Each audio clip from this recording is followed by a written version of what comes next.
Universitas Telkom. Memiliki gedung kampus dengan standar hotel bintang 5, tersedia 10 kampus dengan lokasi yang strategis. Menyediakan banyak pilihan program studi.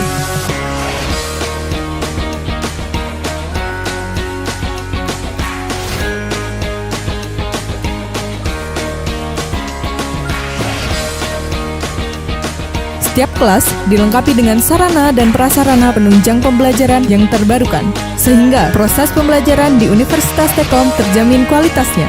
Tersedia kelas karyawan sehingga mahasiswa dapat kuliah sambil bekerja. Sistem mengajar dosen yang interaktif dan asik membuat suasana kelas pembelajaran lebih menyenangkan.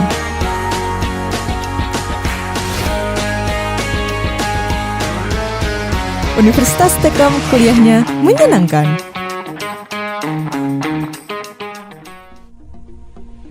Baik, selamat pagi. Assalamualaikum warahmatullahi wabarakatuh. Dan salam sejahtera bagi kita semua. Ketemu lagi dengan saya. Di video kali ini saya akan menyampaikan mengenai bisnis di internet ya, sebagai lanjutan dari materi teknologi internet. Saya ucapkan bagi yang sudah hadir dan presensi di Siakat maupun di live chat, terima kasih. Dan yang belum presensi dan login ke Siakat, silahkan untuk segera login dan presensi di Siakat ya. Baik, untuk itu kita akan mulai saja materi kita hari ini, yaitu mengenai bagaimana bisnis di internet ini dilakukan ya.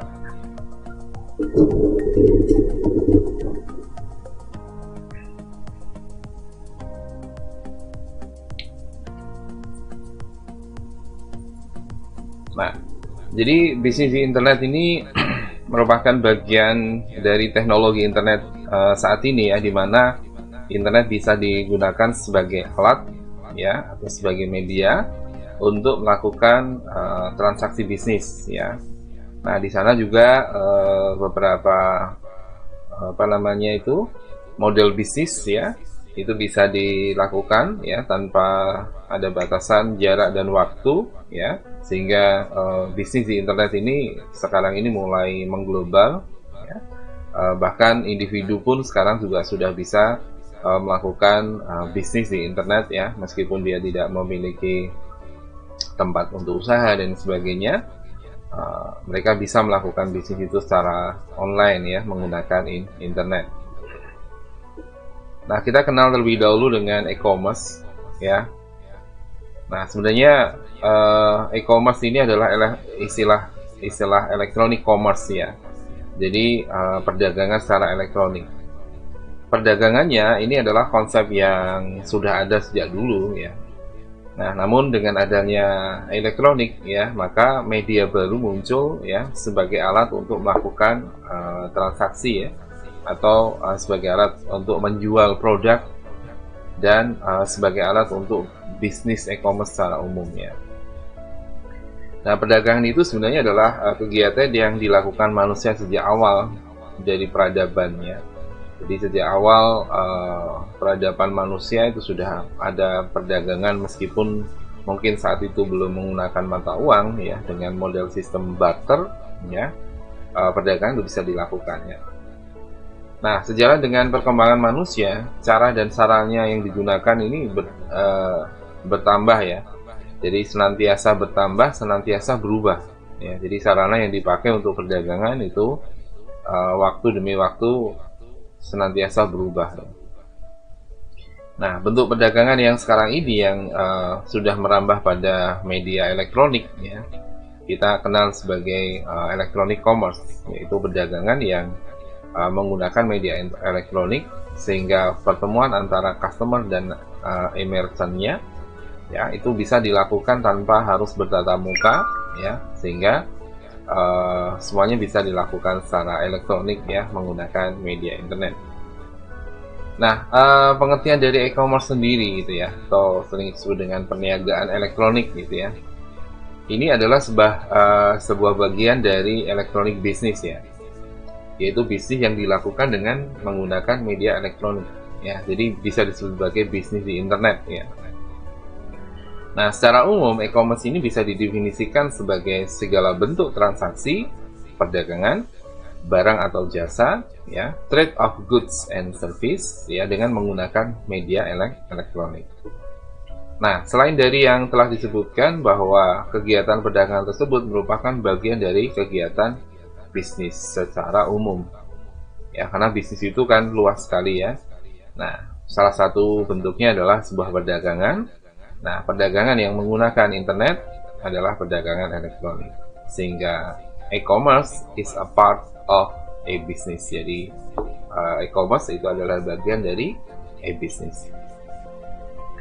Nah, kemudian media elektronik yang digunakan untuk transaksi e-commerce ini ya, yaitu menggunakan komputer tentunya, atau media elektronik yang lain seperti smartphone ya, itu juga sekarang sudah bisa digunakan, tablet ya, kemudian PDA ya, dan semua hal yang bisa terhubung dengan internet dan memiliki user interface dengan pengguna, lalu bisa menampilkan katalog produk, bisa digunakan untuk transaksi ya. Nah, dengan adanya perkembangan teknologi di masa mendatang nanti akan terbuka kemungkinan adanya penggunaan media jaringan lain selain internet ya dalam e-commerce. Jadi tidak hanya menggunakan internet, ke depan mungkin transaksi bisa menggunakan teknologi lain ya. Nah, ada beberapa alasan penggunaan internet karena adanya kemudahan-kemudahan ya yang dimiliki oleh jaringan internet itu ya.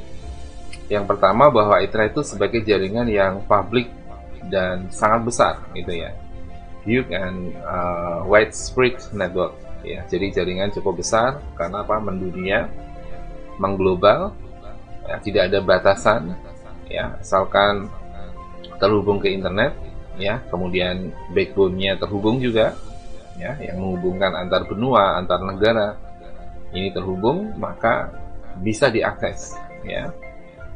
Nah, yang kedua adalah menggunakan data elektronik ya sebagai media penyampaian pesan atau data, sehingga bisa dilakukan pengiriman dan penerimaan informasi secara mudah dan ringkas. Nah, ini bisa dilakukan dengan internet.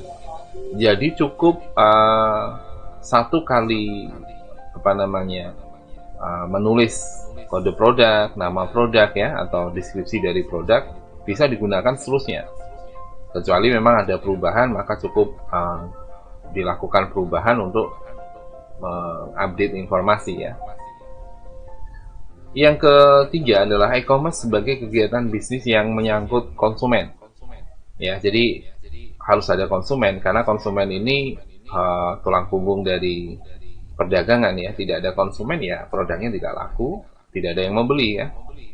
Kemudian selain konsumen ada manufakturnya, ya ini adalah pabriknya yang menghasilkan produk itu, lalu service provider yang memberikan layanan sebagai perantara ya antara pedagang dengan pembelinya, disebut dengan intermediary gitu ya, dan menggunakan jaringan komputer atau disebut dengan computer network, yaitu internet ya.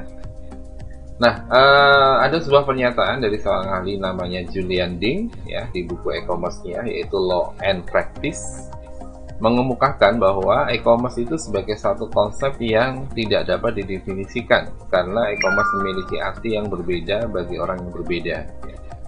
Namun secara konsep sebenarnya sederhana gitu ya. Jadi melakukan perdagangan secara elektronik, tapi setiap orang mungkin ya memiliki konsep yang berbeda, sehingga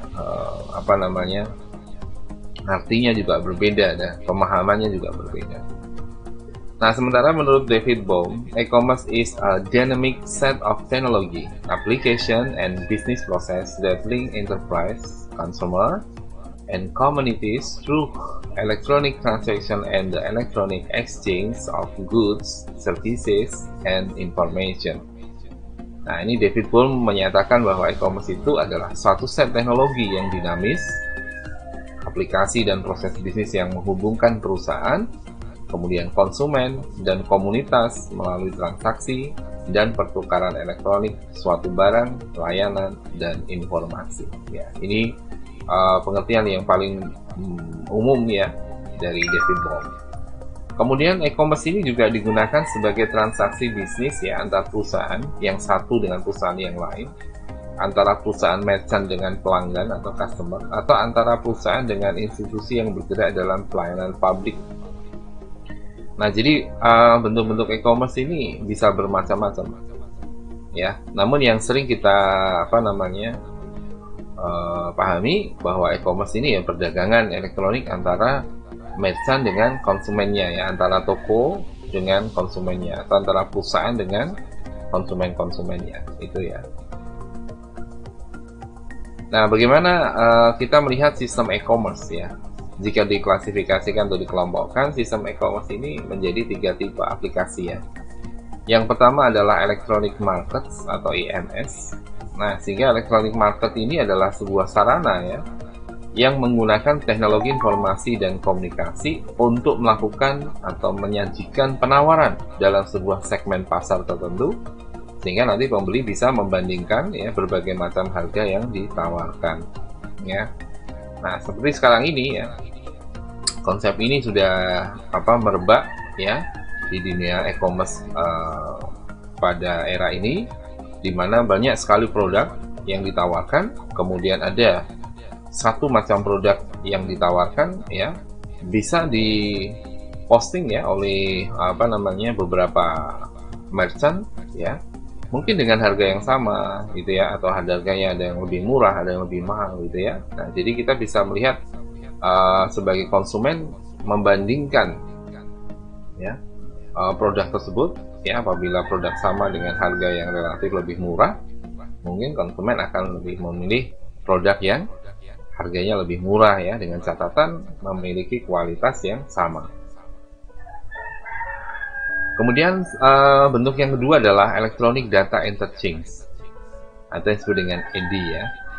ED ini adalah sarana ya untuk mengefisienkan pertukaran data transaksi-transaksi reguler yang berulang-ulang dalam jumlah besar antara organisasi-organisasi komersial. Jadi ED ini menghubungkan dua perusahaan, sehingga pembelian ya, pemesanan produk itu full menggunakan pertukaran data ya. Jadi karena sudah terhubung ya, maka otomatis akan memudahkan untuk melakukan transaksi ya. Nah, ED ini kalau diartikan adalah Electronic Data Interchange ya, atau International Data Interchange oleh Association IDEA ya. Itu sebagai transfer data terstruktur ya dengan format standar yang telah disetujui, yang dilakukan dari satu sistem komputer ke sistem komputer yang lain dengan menggunakan media elektronik. Nah, ED juga punya standar ya, yaitu standar pengkodean transaksi dari perdagangannya, sehingga organisasi komersial tersebut bisa berkomunikasi secara langsung dari satu sistem komputer yang satu ke sistem komputer yang lain tanpa memerlukan hard copy. Ya, tidak perlu mencetak, tidak perlu kertas, faktur, ya, serta terhindar dari penundaan, ya, karena dilakukan secara real time menggunakan koneksi jaringan internet atau intranet ya, antar perusahaan. Maka kesalahan juga tidak sering terjadi, gitu ya. Jadi kesalahan yang tidak disengaja dalam penanganan berkas dan inventaris dari manusia itu bisa dikurangi. Ya. Yang ketiga adalah Internet Commerce. Internet Commerce ini adalah penggunaan internet yang berbasis pada teknologi informasi dan komunikasi untuk perdagangan. Nah, ini yang tadi sering kita bahas, yaitu e-commerce juga sebagai kegiatan komersial ya. Pengiklanan, penjualan produk, barang dan jasa ya. Ini adalah e-commerce. Kemudian transaksi yang bisa dilakukan di internet yaitu bisa memesan ya, order, membeli barang ya. Maka barang nanti akan dikirim melalui ekspedisi ya. Kalau dulu masih menggunakan pos, sekarang sudah banyak ekspedisi atau sarana lain, dan uangnya ditransfer ke rekening penjual. Itu sederhananya seperti itu. Nah, internet ini juga sebagai media pemasaran dan saluran penjualan yang efektif ya, dan efisien. Terbukti dia memiliki keuntungan antara lain produk tertentu lebih sesuai ditawarkan melalui internet, harganya lebih murah, mengingat membuat situs di internet itu lebih murah dibandingkan dengan membuka outlet retail. Jadi membuat website lebih murah untuk dibandingkan dengan membuat toko retail yang nyata gitu ya. Atau kita bisa manfaatkan marketplace ya, jadi kita bisa jual produk itu di marketplace ya. Kemudian transaksi pembelian melalui internet akan diikuti dengan layanan pengantaran barang sampai di tempat pemesanan. Jadi produk yang sudah diorder, di packing, kemudian produk tersebut akan dikirim ke konsumen. Nah, kemudian kalau dilihat dari karakteristik e-commerce-nya ya. Jadi karakteristik e-commerce ini beda dengan transaksi perdagangan biasa. Karena ada beberapa karakteristik yang khusus yang dimiliki oleh electronic commerce, yaitu perdagangan elektronik. Yang pertama, transaksinya pasti tanpa batas ya. Nah, sebelum ada internet, batas geografi menjadi penghalang satu perusahaan atau individu yang ingin go internasional ya, atau dia ingin produknya terjual keluar kota ya, keluar pulau atau bahkan keluar negara ya. Nah, sehingga hanya perusahaan tertentu saja atau individu-individu tertentu saja yang punya modal besar yang bisa memasarkan produknya ke keluar ya, dalam hal ini mungkin keluar negeri ya. Nah, saat ini internet ini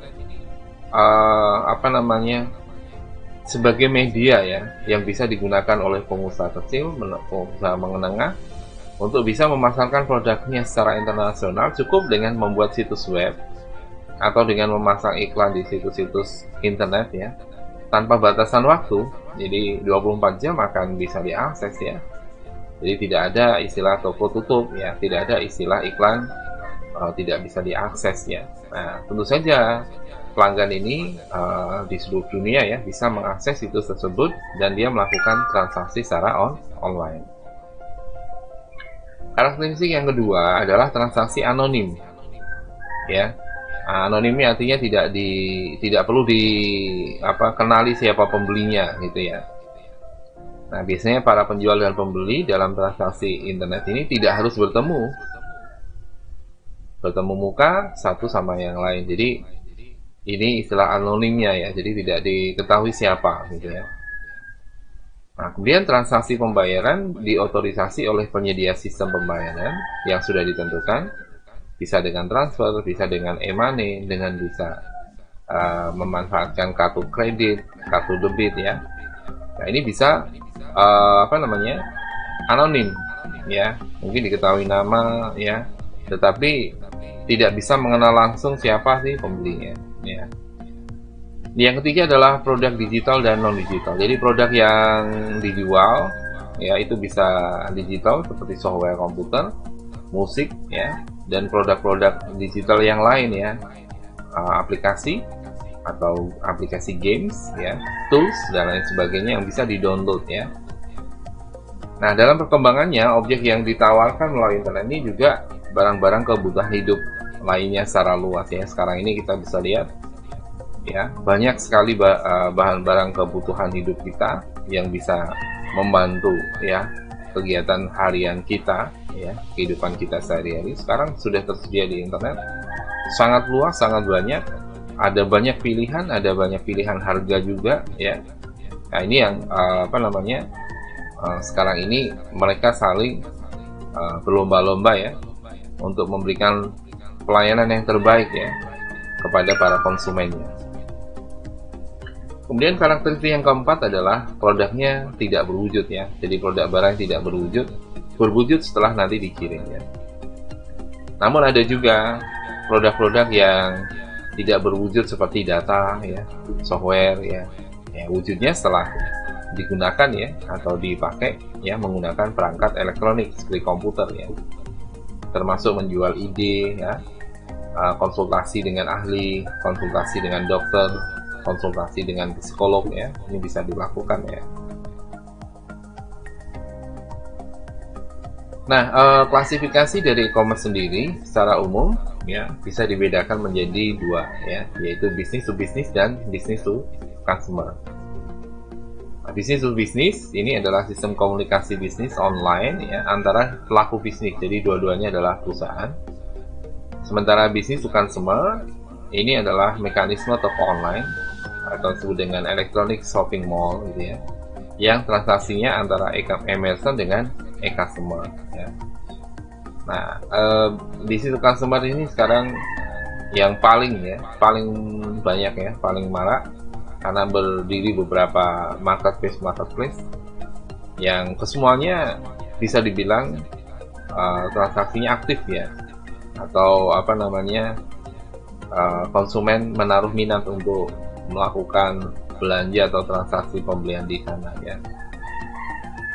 Nah, untuk yang bisnis to bisnis, di mana penjualan produk atau jasa ini melibatkan beberapa perusahaan ya, dan kemudian dia atau mereka menggunakan sistem yang terotomasi.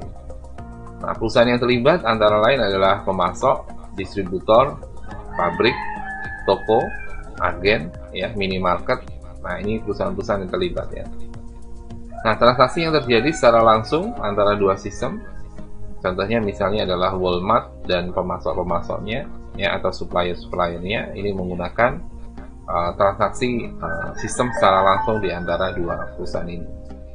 Apa keuntungannya? Keuntungannya tentu menghemat biaya, meningkatkan pendapatan ya, mempercepat pengiriman, mengurangi biaya administrasi, dan meningkatkan layanan kepada pelanggan ya.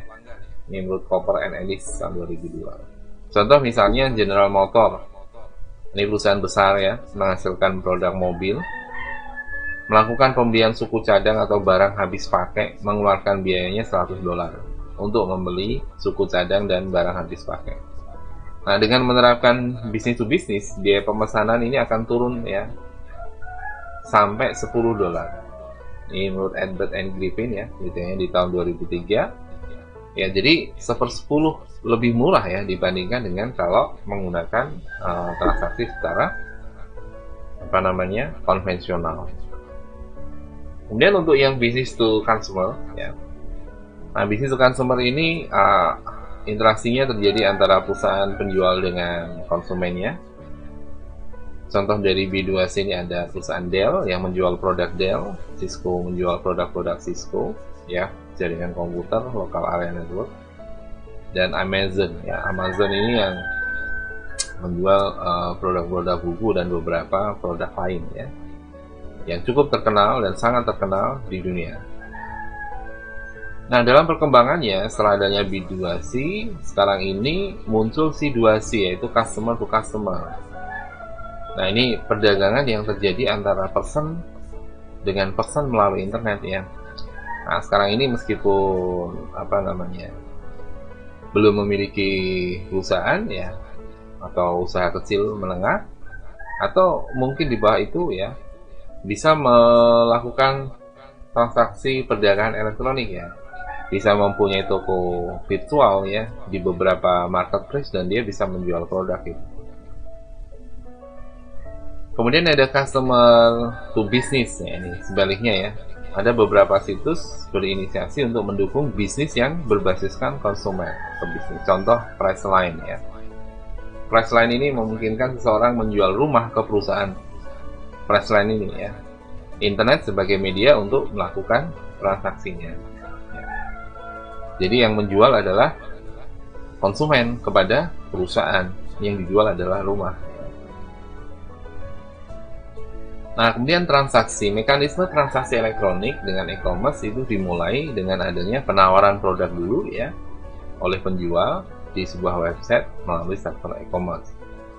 Nah, apabila konsumen melakukan pembelian, maka konsumen akan mengisi order yang telah disediakan oleh pihak penjual dengan memilih barang di katalog produk, kemudian melakukan check out dan melakukan pembayaran.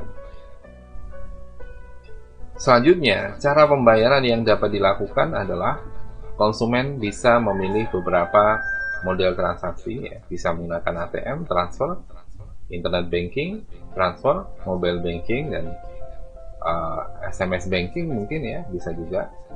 Kemudian pembayaran langsung antara dua pihak yang bertransaksi tanpa ada perantara, atau dengan perantara pihak ketiga ya, ini misalnya marketplace-nya sendiri ya. Kemudian micro payment ya, pembayaran atau transaksi mikro ya, menggunakan e-money ya. Kemudian dengan digital cash ya, uang digital. Nah, di masa ini lembaga-lembaga pembiayaan seperti Visa, Mastercard ya telah mengembangkan sistem pembayaran dengan Secure Electronic Transaction atau disebut dengan SET. Karena transaksi elektronik ternyata terjadi juga kejahatan ya, yaitu dengan membobol kartu kredit ini ya. Jadi kartu kredit yang dipakai untuk transaksi itu bisa dibobol oleh orang yang tidak bertanggung jawab, sehingga dia bisa melakukan transaksi ya yang sebenarnya bukan kartu kredit miliknya ya. Nah, SET ini di dalam transaksi elektronik ya menggunakan Visa dan Mastercard ya. Ini ada beberapa pihak ya yang terlibat, yaitu issuer. Ini adalah institusi finansial yang mengeluarkan kartu dari bank ya. Kemudian card holder, ini konsumen yang telah terdaftar di issuer, pemegang kartu ya. Merchant, yaitu penjual barang, jasa dan informasi. Kemudian acquirer ya, ini adalah institusi finansial yang menyediakan pelayanan untuk memproses transaksi dari kartu banknya. Lalu CA ini adalah lembaga yang memiliki otoritas untuk mengeluarkan sertifikat digital. Jadi CA ini adalah sertifikat digital untuk memastikan bahwa transaksi itu adalah transaksi yang sah gitu ya, yang valid ya, karena ada sertifikat untuk transaksi tersebut.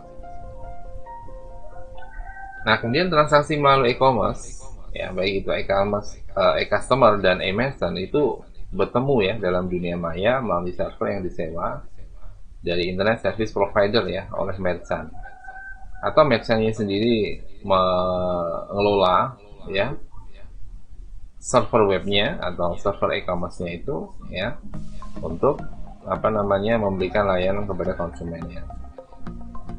Nah, transaksi melalui e-commerce itu biasa disertai dengan term of use dan sales term condition ya atau klausula standar, yang umumnya bahwa e-merchant telah meletakkan klausula kesepakatan pada website, sedangkan e-customer jika berminat tinggal memilih tombol accept atau menerima.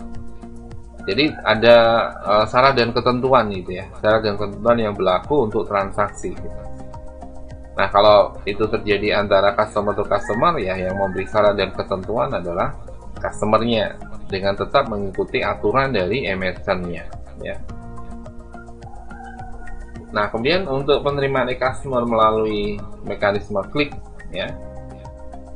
Jadi ini adalah sebagai pewujudan ya dari kesepakatan yang mengikat ya pihak e-merchant ya. Jadi ketika konsumen menetapkan klik ya, kliknya membeli, kliknya check out ya, kemudian dia melakukan transaksi, lalu dia melakukan transfer pembayaran.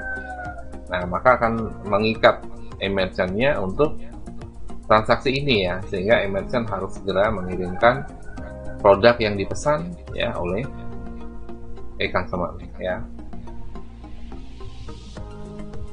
Nah, proses berikutnya adalah saat kedua belah pihak mencapai kesepakatan, kemudian diikuti dengan proses pembayaran yang melibatkan dua perantara dari masing-masing pihak, yaitu acquiring merchant bank dan issuing customer bank ya. Prosedurnya, e-customer akan memerintahkan kepada issuing customer bank untuk dan atas nama e-customer dia melakukan sejumlah pembayaran atas harga barang, kemudian dilanjutkan kepada acquiring merchant bank yang ditujukan kepada e-merchant ya. Jadi transaksinya ada dua kali, yaitu dari issuing customer bank di mana customer memiliki akun rekening di bank tersebut. Kemudian pembayaran dilakukan sesuai dengan harga transaksinya ya, kepada acquiring merchant bank untuk mentransfer pembayaran tersebut ya dari konsumen kepada pihak e-merchant. Nah, setelah proses pembayaran selesai, kemudian diikuti dengan proses pemenuhan prestasi ya oleh pihak e-merchant, yaitu dengan pengiriman barang tadi sesuai dengan kesepakatan ya mengenai saat penyerahan dan spesifikasi barang ya. Jadi kapan mau dikirim ya, berapa lama pengiriman itu, kemudian spek barangnya sesuai dengan saat konsumennya membeli produk itu ya. Nah, itu yang bisa disampaikan hari ini mungkin insya Allah minggu depan kita akan lanjutkan lagi tentang digital marketing, ya. Nah, di sini digital marketing ini adalah bagaimana pemasaran ya bisa dilakukan melalui internet ya untuk menyampaikan ya promosi ya produk-produknya ke konsumen. Nah, ini akan saya sampaikan insyaallah minggu depan ya. Baik, mungkin ada pertanyaan, silahkan jika ada pertanyaan Anda bisa tuliskan di live chat ya.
Oke, baik, jika tidak ada pertanyaan, maka saya akan akhiri materi hari ini.